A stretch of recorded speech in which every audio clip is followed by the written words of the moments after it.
L'édito politique sur Europe 1. Bonjour Alexis Brézet. Bonjour Dimitri. Du Figaro, la reine, encore la reine, toujours la reine. Bon, vous n'en avez pas un peu marre, Alexis? Vous n'avez pas le sentiment que les médias dont nous sommes en font un peu trop avec la reine Elisabeth II? Oui, mais de quoi voudriez-vous que je vous parle, cher Dimitri? Des démêlés conjugaux d'Adrien Quatennens? De la bataille de titans au RN entre Jordan Bardella et Louis Alliot? Du choc Ciotti-Retailleau? De la nécessité urgente et impérieuse de rebaptiser la reine Renaissance? Franchement, moi je préfère la reine, et je crois que nos auditeurs aussi. Alors c'est vrai, il y a parfois quelque chose d'un peu ridicule dans la monarchite aiguë qui, de ce côté de la Manche, s'est emparée des commentateurs. Tous ces émerveillements de midinette, ces torrents de royal guimauve sont, reconnaissons-le, un peu agaçants.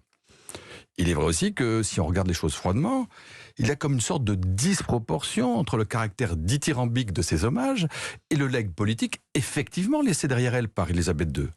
Bon, rappelons tout de même que l'essentiel de son activité de reine consistait à prononcer chaque année un discours qu'elle n'avait pas écrit et dont pas une ligne, pas un mot ne reflétait sa pensée. Alors c'est vrai qu'à cette aune, on peut comprendre ceux qui jugent qu'on la célèbre un peu trop.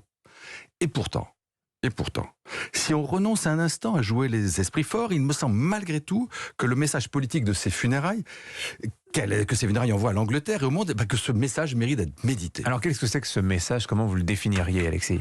Je dirais 3 mots. La beauté, la continuité, la dignité. La beauté, hier, c'était une évidence, pas la peine d'insister, elle était partout. Elle va bien au-delà des bonnets à poils, des cimiers à plumes, des héros d'âme, des archers, qui étaient magnifiques par ailleurs. Mais la beauté, c'est un état d'esprit, c'est un ordonnancement des choses. Au fond, c'est une liturgie au sens propre du terme, c'est-à-dire un dispositif symbolique qui, en ces temps de laideur satisfaite, parle au cœur des hommes parce qu'il les reconnecte au sacré. La continuité, elle aussi, elle était prise partout, à chaque instant dans cette cérémonie, où le moindre détail, du glas sonné par Big Ben à la canne cassée sur le cercueil de la reine, tout ça témoigne d'une réalité immuable, venue d'un très lointain passé. Au fond, c'est tout l'inverse de l'injonction capitale de notre temps. Changer. Changer encore et toujours, changer pour changer.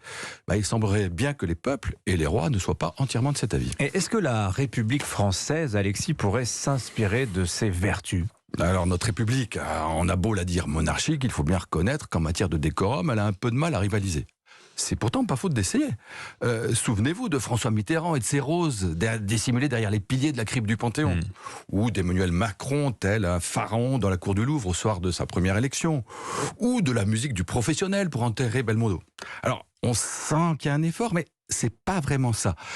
La République est laïque et en matière de liturgie, c'est pas de sa faute et il lui manque toujours un petit quelque chose ou alors elle en fait un peu trop. Et sur ce sujet, pour elle, reconnaissons-le, c'est pas gagné.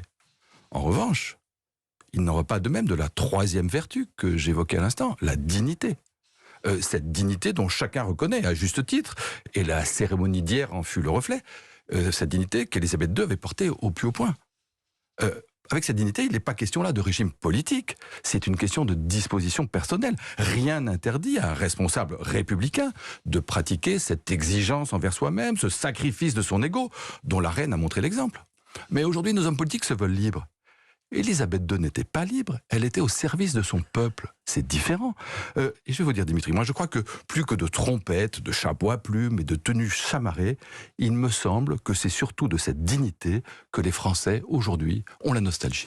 Merci beaucoup Alexis Brézet du Figaro. Je signale la une de votre journal. Évidemment, les funérailles d'Elisabeth II, photo pleine page, splendeur et recueillement, 8 pages de reportage et d'analyse. Merci à vous.